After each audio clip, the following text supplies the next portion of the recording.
예레미야 9장 말씀을 함께 읽었는데요. 하나님의 백성들의 이 죄가 무엇인지를 말씀하고 있고 그 죄에 대한 심판을 선하고 있습니다. 여러분들, 무엇이 죄가 되는 것입니까? 우리 23절 말씀을 통해서 살펴보고자 합니다. 여호와께서 이와 같이 말씀하시되 지혜로운 자는 그의 지혜를 자랑하지 말라 말씀하셨어요. 여러분들, 인간의 지혜는 어떤 것일까요? 인간의 지혜는 내가 선악의 기준이 되어서 늘 사람들을 판단하는 거예요. 이것은 이래서 의롭고 저것은 저래서 악하다. 늘 내가 기준이 되어서 다른 사람들을 판단하며 사는 것이 인간의 지혜죠. 인간이 선악의 기준이 된 것은 선악과를 따먹고 살아계신 하나님의 은혜에서, 생명에서 멀어진 결과예요. 선악과를 따먹은 결과, 정말로 선과 악을 늘 판단하며 살아가는 존재가 되었어요. 이것이 인간의 지혜인데요.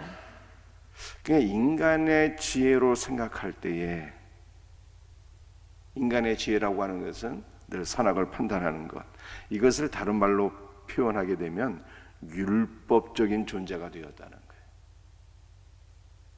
그런데 이렇게 늘 자신이 기준이 되어서 선과 악을 판단하며 살아가는 자는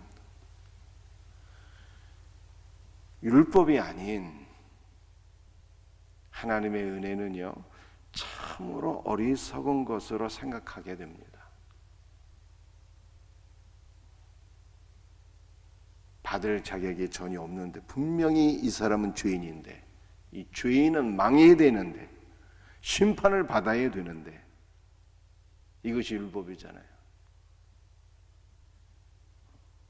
내가 생각해보니 이 사람은 죄인이고, 그러므로 반드시 인과응보의 법칙에 의해서 심판을 받고 저주를 받고 망해야 되는데, 이러한 죄인에게 사랑을 베풀고 은혜를 베풀고 복을 주고 자기 희생을 하고, 이게 은혜잖아요. 이런 것은 인간의 지혜로 볼 때 받아들일 수가 없는 것이죠. 그러니까 죄인은 반드시 인과응보의 법칙에서 망하고 심판받고 죽어야 되는데, 이러한 사람들에게 사랑을 베풀고 은혜를 베풀고 복을 주고, 그것도 자기가 자기 자신을 희생해서 이렇게 한다고, 이것은요, 받아들일 수 없는 가장 어리석은 일인 것이죠. 그래서 인간이, 자기 지혜로 사는 인간이 선과 악은 늘 분별하며 판단하며 살아가는 율법적인 존재가 결국 무엇을 받아들이지 못하는 것입니까? 하나님의 은혜, 십자가를 받아들이지 못하는 거예요. 죄인은 망해야 되는데 하나님께서 자기 자신을 희생해서 전혀 받을 만한 자격이 없는 죄인들을 살려주시고 복을 주신다고, 이것은요, 이 율법적인 존재, 자기 지혜로 살아가는 자들에게는 전혀 받아들일 수가 없는 어리석은 일이 되는 것이죠. 그래서 자기 지혜로 살아가는 자는요, 반드시 망하게 되는 거예요. 망하게 되는 거예요.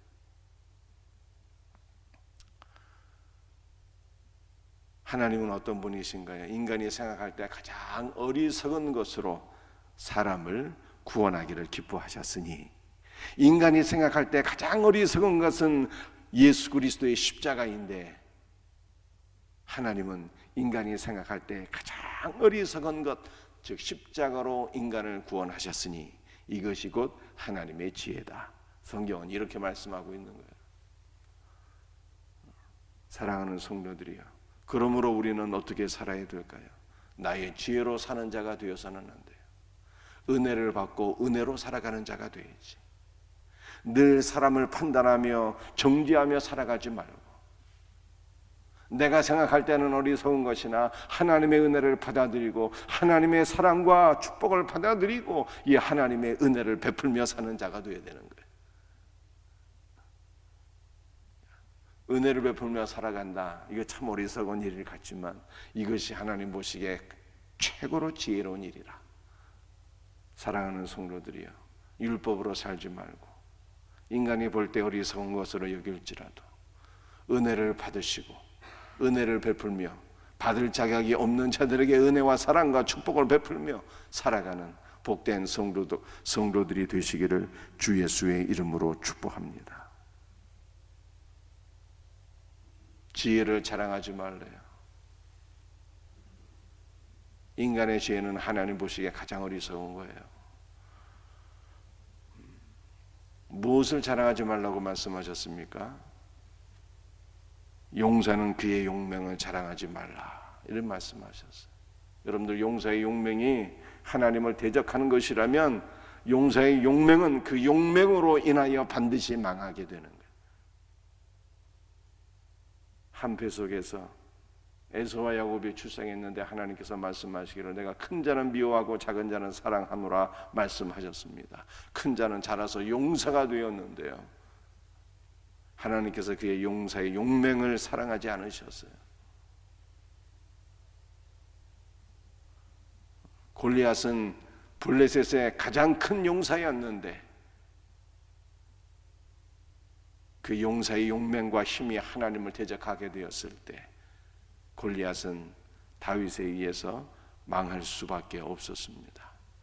사랑하는 성도들이여, 인간의 지혜를 자랑하지 말고 내가 늘 율법으로 사는 것, 나는 가장 의롭고 너는 죄인이고 그러므로 남을 판단하고 사는 이 어리석은 지혜로 살아가는 자가 되지 말고 용사의 용맹을, 나의 힘과 강함을 의지하며 살아가지 말고 또 뭘로 살지 말라고 말씀하셨습니까? 부자는 그의 부함을 자랑하지 말라 라고 말씀하셨어요. 여러분들, 아간이 망하게 되었는데요, 여호수아 7장 말씀을 보면 아간이 망하게 되었는데 아간이 망한 이유가 무엇입니까? 하나님께 바쳐야 될 금과 은을 너무 사랑해서 그것을 훔친 결과 돈 때문에 망하게 되었다는 거예요. 한 부자 청년이 영생에 대해서 심히 관심이 있었으나 참 생명이신 예수 그리스도를 따르지 못했는데 무엇 때문에 따르지 못했습니까? 재물이 너무 많아서. 재물이 많은 것 자체가 죄가 아닌데 그것은 좋은 일이나, 그러나 그 재물을 너무 사랑해서.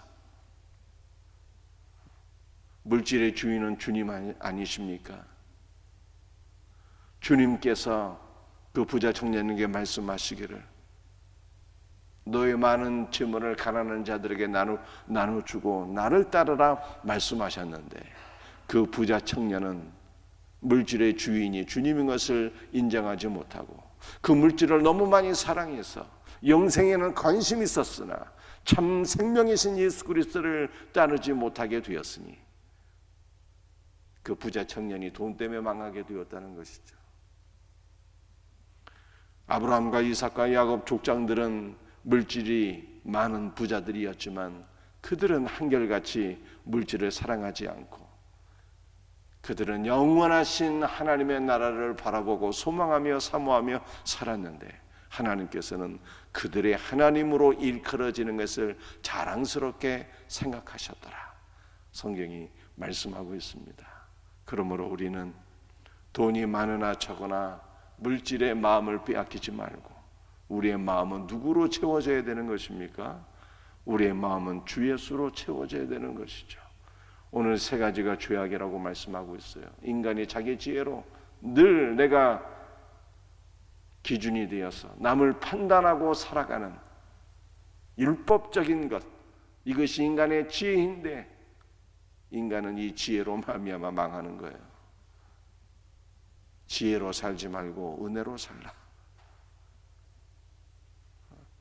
용사는 자기의 용명을 자랑하지 말고, 인간은 자기의 힘과 능력을 자랑하지 말고, 인간이 자기의 힘과 능력을 자랑하는 것이 죄악이라. 우리는 무엇을 또한 자랑하지 말아야 됩니까? 세상 것, 돈을 자랑하지 말고. 24절에 참으로 우리가 자랑해야 될 것이 있으니 자랑하는 자는 이것으로 자랑할지니 곧 명철하여 나를 아는 것과 나 여호와는 사랑과 정의와 공의를 땅에 행하는 자인 줄 깨닫는 것이라. 나는 이 일을 기뻐하노라. 여호와의 말씀이니라. 무엇을 자랑해야 됩니까? 하나님을 자랑해야죠. 여러분들, 하나님을 자랑하려면 무엇이 필요할까요? 명철해서 나를 아는 것과 하나님을 깊이 알아야죠. 안다는 것은 지식적인 아는 것만이 아니라 하나님이 누구신가를 경험해야 되는 거예요. 주님과 더불어 깊은 사귐을 갖고 그와 더불어 하나로 연합되어지고 그와 더불어 동거하며 동행하며 그리스도 안에 살아갈 때 우리는 그분이 누구신가를 깊이 알게 되고, 알게 되면요 자랑하게 되는 거예요. 자랑한다는 것은 그를 높인다는 뜻이요, 그를 찬송한다는 뜻이요, 그를 증거한다는 뜻 아니겠습니까? 사랑하는 성도들이요, 인간이 어리석은 지혜를 자랑하지 말고 자기의 강함을 자랑하지 말고 물질을 자랑하지 말고 우리는 하나님을 깊이 알고 그를 찬송하며 그를 높이며 그를 증거하며 그를 자랑해야 된다라고 하는 것을 성경이 말씀하고 있습니다. 사실 인간은요,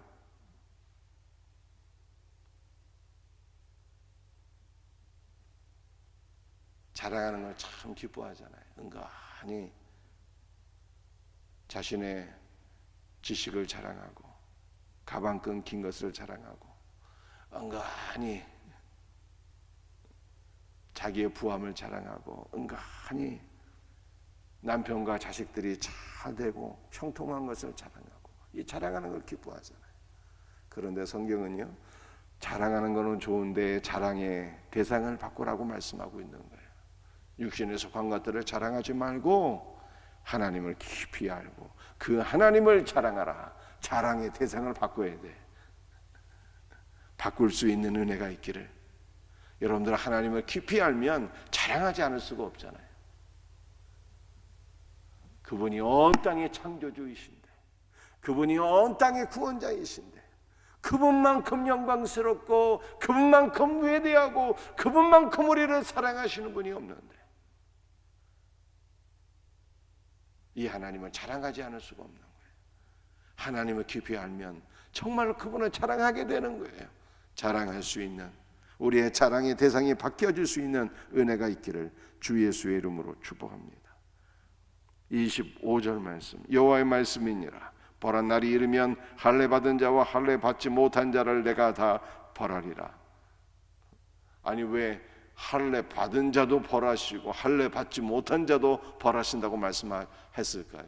할례 받지 못한 자는 이방인을 의미하는 거니까 이방인은 하나님을 알지 못함으로 말미암아 심판을 받는다는 것을 이해할 수 있겠는데 왜 할례 받은 자도 벌한다고 말씀하셨을까요? 근데 각주가 있잖아요. 1번이라고. 그 각주 내용을 보면 뭐라고 되어 있어요? 할례를 받았어도 마음으로 할례 받지 못한 자를 의미하는 거예요. 마음에 할례 받지 못한 자는 하나님께서 심판하신다고 말씀하고 있어요. 여러분들, 마음의 할례가 무엇입니까?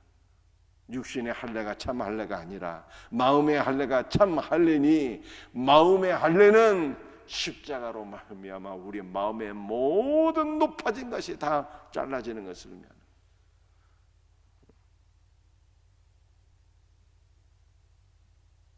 여러분들, 지금 제가 말씀드린 이 세 가지가 인간이 마음이 높아진 것 아니겠어요? 내가 기준이 되어서 늘 다른 사람들을 판단하며 살아가는 것, 판단은, 심판은 오직 하나님만 하시는 것인데 내가 하나님의 자리에 올라서 늘 남을 판단하며 살아가는 것, 이것만큼 교만한 일이 어디 있습니까?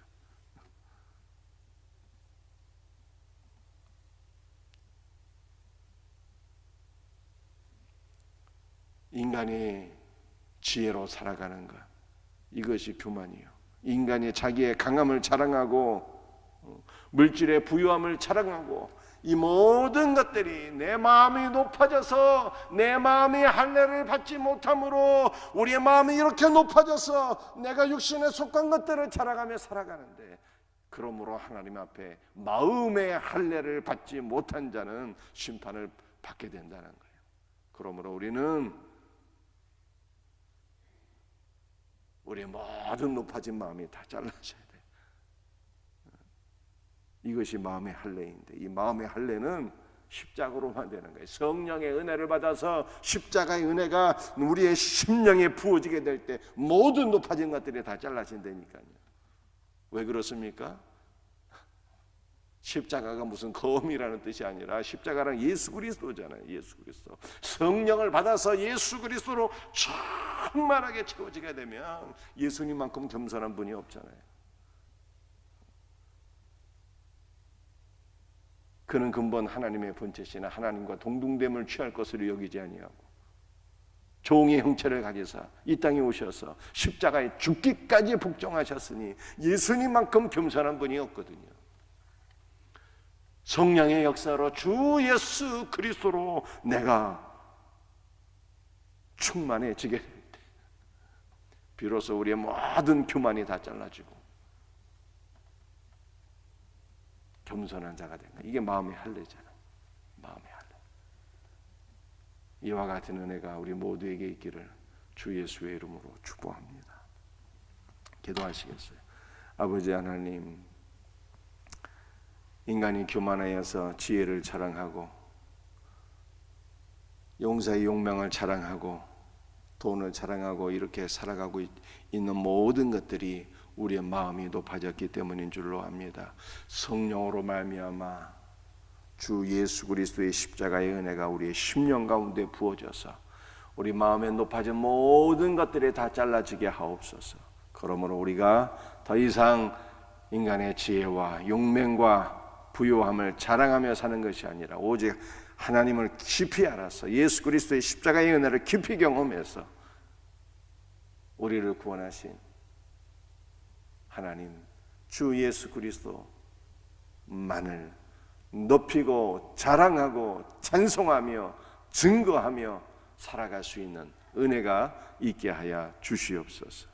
오늘 새벽에도 우리 모든 성도들에게 주의 성령을 부어주시고 우리 주님 피 묻은 손으로 안수해 주셔서 치료받게 하시고 영육간에 회복되게 하여 주시옵소서.